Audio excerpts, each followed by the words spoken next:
Dear brothers and sisters, there is one dua that I want you to say so frequently after this khutbah, and I'm just going to say it from the very beginning, inshaAllah ta'ala, that it becomes a regular part of your dhikr. Hasbunallah wa ni'mal wakeel. Hasbunallah wa ni'mal wakeel. Hasbunallah wa ni'mal wakeel. Allah is enough for us, and He is the best disposer of our affairs. And you know, subhanAllah, the best du'as, the ones that the Prophet ﷺ prescribed to us, that unlock the greatest blessings in our lives, sometimes when you're reading the rewards of these du'as, they're so unbelievable that you're just like, is it really possible that with one sentence, so much can come out? They are usually the du'as that have the greatest level of a combination of vulnerability and submission combined.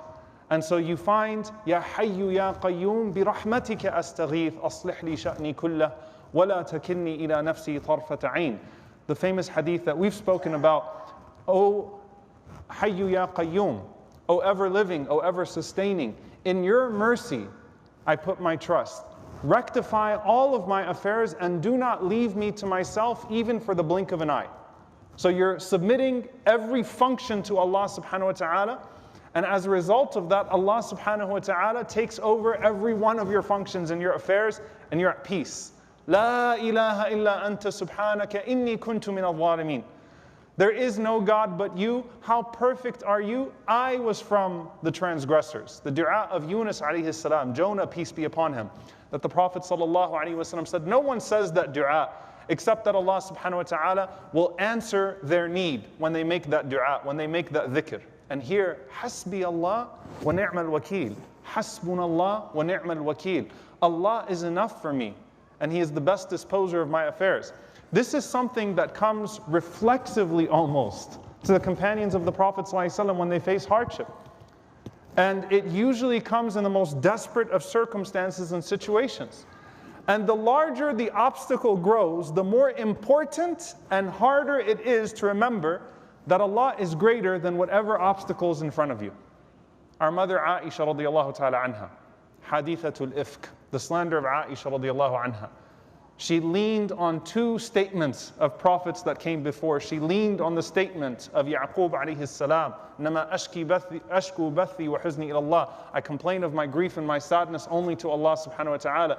And she leaned on Hasbi Allah wa ni'mal wakeel. She was saying, as she looked around and she saw, Ya Allah, I have no one here supporting me. The Sahaba, some of the Sahaba are passing this slander. I have no one on my side. Hasbunallah wa ni'mal wakeel. She looked up to Allah subhanahu wa ta'ala instinctively and said, Allah is enough for me, and He is the best disposer of my affairs in that moment of desperation.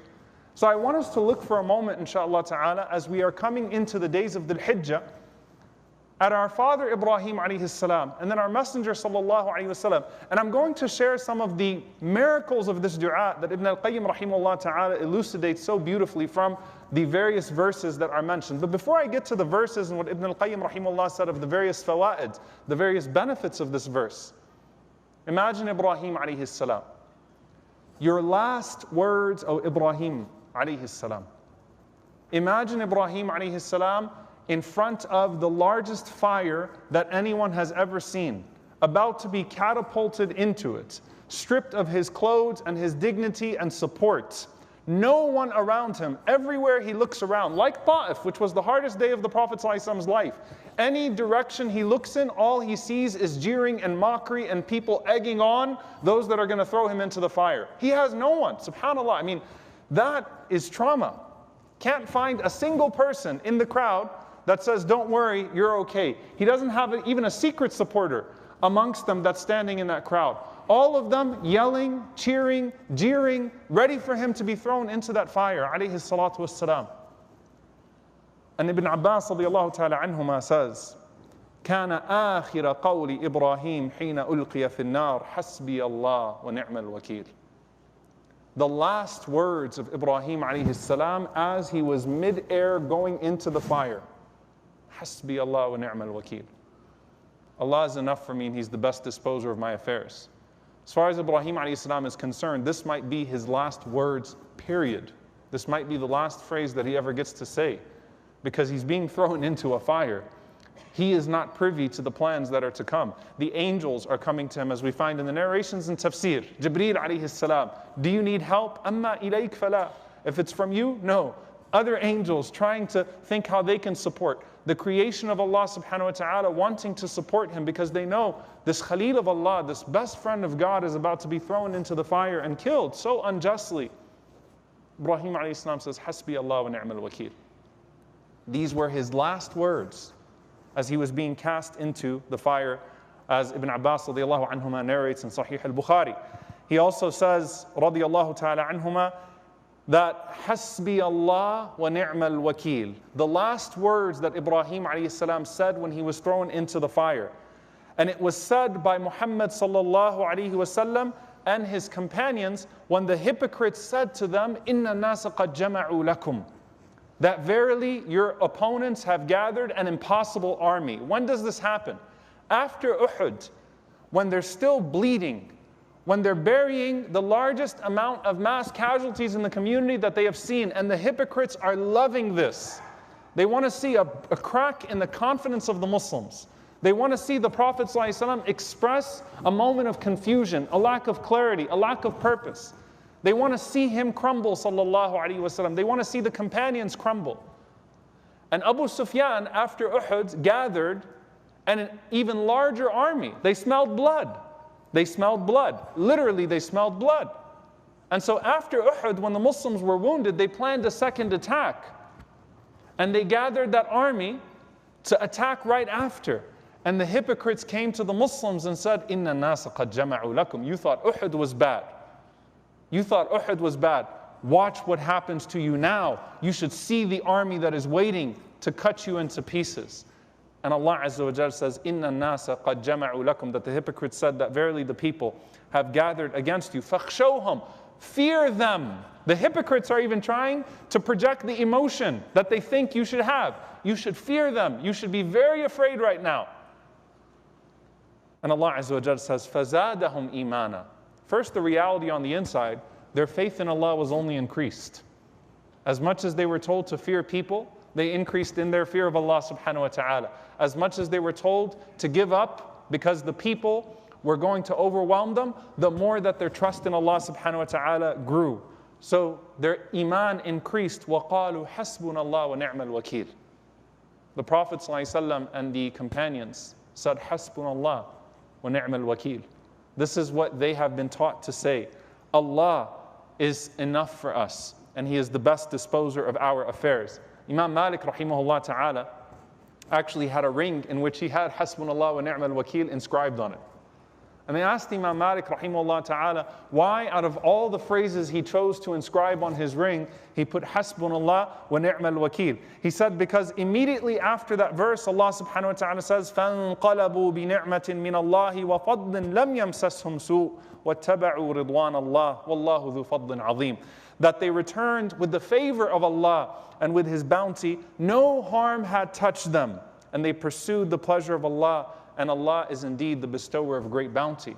So what came after it was miracle after miracle after miracle, was the mercy and grace of Allah. Meaning, if a person gets to that point, if they respond with Hasbunallah wa ni'mal wakil, everything opens up after that.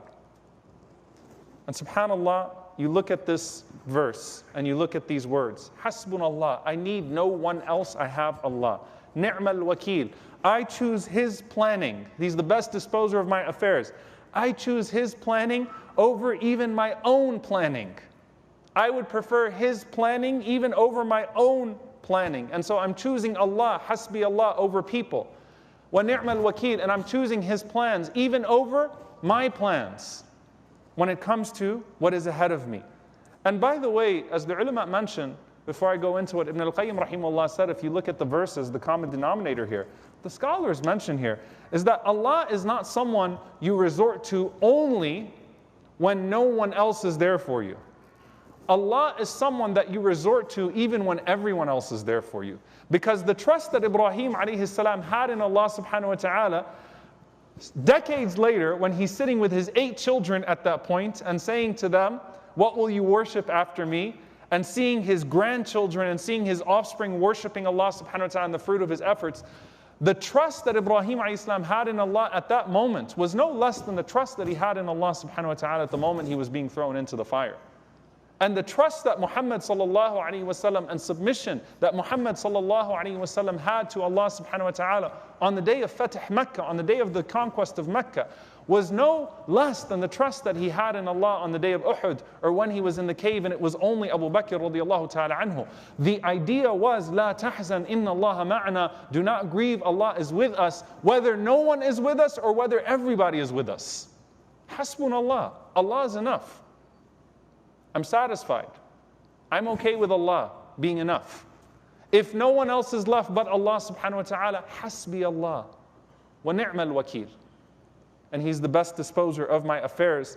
Not that I have been able to find others and nothing has worked, and so now I'm just going to say, Ya Allah, I failed, so now you dispose of my affairs. No, Ya Allah, even when my planning is perfect, it will only succeed to the extent that you allow it to succeed. Dispose of my affairs, O Allah, as you see fit and as you see best. Imam Ibn al-Qayyim rahimahullah ta'ala then lists some of the miracles of this dua, some of the beautiful benefits of this dua.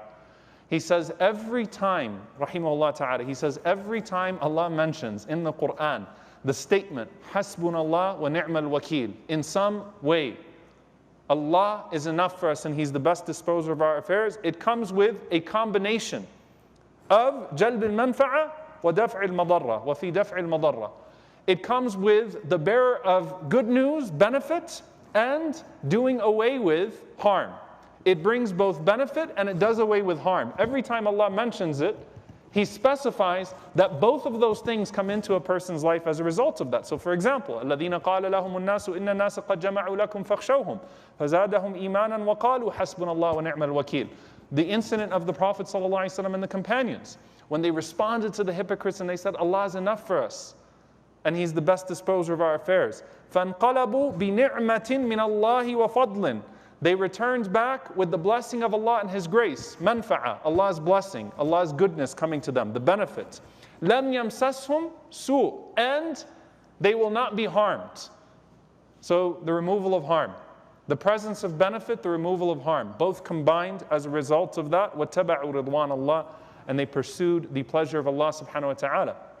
In another verse, Allah subhanahu wa ta'ala says, وَلَئِن سَأَلْتَهُمْ مَنْ خَلَقَ السَّمَاوَاتِ وَالْأَرْضِ لَيَقُولُنَّ اللَّهِ قُلْ أَفَرَأَيْتُمْ مَا تَدْعُونَ مِن دُونِ اللَّهِ إِنْ أَرَادَنِي اللَّهُ بِضُرٍّ هَلْ هُنَّ كَاشِفَاتُ ضُرِّهِ أَوْ أَرَادَنِي بِرَحْمَةٍ هَلْ هُنَّ مُمْسِكَاتُ رَحْمَتِهِ قُلْ حَسْبِيَ اللَّهُ عَلَيْهِ يَتَوَكَّلُ الْمُتَوَكِّلُونَ. Allah subhanahu wa ta'ala says, say to them, O Prophet, who created the heavens and the earth? And they will certainly say Allah. They will admit to you that God created the heavens and the earth. They will admit that much. Then ask them, these idols that you invoke besides Allah subhanahu wa ta'ala, if Allah wills to harm me, could they undo any of that harm? If Allah wanted to harm me, would these idols be able to protect me from any of that harm? Or if Allah willed some mercy for me, some benefit for me, would they be able to prevent any of that mercy and that benefit from coming to me? قُلْ حَسْبِيَ Allah. Say to them, Allah is enough for me. And upon Him, the faithful put their trust. So scholars mention in this regard, subhanAllah, look at Ibrahim alayhi salam when he spoke to his father. لِمَا تَعْبُدُ مَا لَا يَسْمَعُ وَلَا يُبْصِرُ وَلَا يُغْنِي عَنْكَ شَيْئًا. You know, when they say easier said than done, Ibrahim alayhi salam was speaking to his father about who he puts his trust in. He puts his trust in his idols. And Ibrahim alayhi salam was speaking with the authority of a messenger of Allah, of God. He said, these things that you worship besides Allah subhanahu wa ta'ala, why do you worship things that don't hear you or see you or do anything for you? They can't protect themselves. That was the whole foundation of Ibrahim alayhi salam when he challenged them in regards to their idols. Do you think anything changed when Ibrahim alayhi salam was being cast into a fire and they were chanting about their idols? They weren't chanting about their idols, they were really chanting about themselves. And subhanAllah, as they were throwing him into the fire, they were parading their idols, and when they were facing the Prophet ﷺ and his companions in Uhud, they were screaming out the names of Allat wal Uzza wa Hubal. They were screaming out the names of their idols. And in both situations, the Prophet And in the case of Nabiyuna sallallahu alayhi wasallam, those that were with him, the companions, hasbunallah. Allah is enough for us. Allah is enough for us. And so in this verse, if Allah was going to decree harm for me, would these idols be able to protect me? And if Allah was going to decree mercy for me, would the idols be able to stop that mercy? In aradani Allahu bidur. If they wanted to hurt me, would they be able to do away with the dur? What Ibn al-Qayyim rahimahullah said, this does away with the harm. And if they wanted to benefit me, a manfa'a, if they wanted to bring about any mercy in my life, could they do so? Absolutely not. Finally, dear brothers and sisters, when Allah subhanahu wa ta'ala says, وَمَنْ يَتَّقِ اللَّهَ يَجْعَلْ لَهُ مَخْرَجًا وَيَرْزُقْهُ مِنْ حَيْثُ لَا يَحْتَسِبُ. Whoever is mindful of Allah, Allah will make a way out for them, meaning the removal of harm. Allah will make a way out for them, i.e. the removal of harm. وَيَرْزُقْهُ مِنْ حَيْثُ لَا يَحْتَسِبُ. And Allah will provide for them in ways that they would not have even considered before. وَمَنْ يَتَوَكَّلَ عَلَى اللَّهِ فَهُوَ حَسْبُهُ. And whoever puts their trust in Allah, Allah is enough for them. Every single time, as Ibn al-Qayyim rahimahullah says, every single time Allah mentions Hasbi Allah wa ni'mal wakil in some way, it combines both the removal of harm and the paving the way for benefit and goodness to come into our lives. And this is especially true when you can't see the light at the end of the tunnel and you still put your trust in the giver of all light. When you can't see the way out, but you still put your trust in the one who makes ways in and makes ways out. When you can't see the reward of this world and you put your trust in the one who bestows reward in this world and in the afterlife, and you submit yourself. Because the story of Ibrahim alayhi salam is istislam, submission to Allah subhanahu wa ta'ala. Muslimayni lak, submitting to you, O Allah, hasbunallah wa ni'mal wakil. And so my only reminder to you in this khutbah is to recognize the power of this dua, and to say it both in your moments of personal distress as well as your moments of community distress, especially when you can't see the way out. That you know that the one who sees all has a way out decreed. Finally, Abu Darda radiallahu ta'ala anhu narrates that whoever says 7 times in the morning and in the evening, Hasbi Allah, la ilaha illahu, alayhi tawakkaltu wa huwa rabbul arshil azim. Hasbi Allah, la ilaha illahu, alayhi tawakkaltu wa huwa rabbul arshil azim. Hasbi Allah, Allah is enough for me. La ilaha illahu, there is no God but Him. Alayhi tawakkalt, upon Him I place my trust. Wa huwa rabbul arshil azim, and He is the Lord of the mighty throne. Allah will be sufficient for him against anything that grieves him. May Allah subhanahu wa ta'ala be our protector. May Allah subhanahu wa ta'ala be with us when no one else is with us or when everyone else is with us. May Allah be with us in moments of ease and in moments of hardship. May Allah subhanahu wa ta'ala's pleasure be with us in this life and in the next. Hasbunallah wa ni'mal wakil. أقول قولي هذا واستغفر الله لي ولكم ولسائر المسلمين فاستغفروا إنه الغفور الرحيم.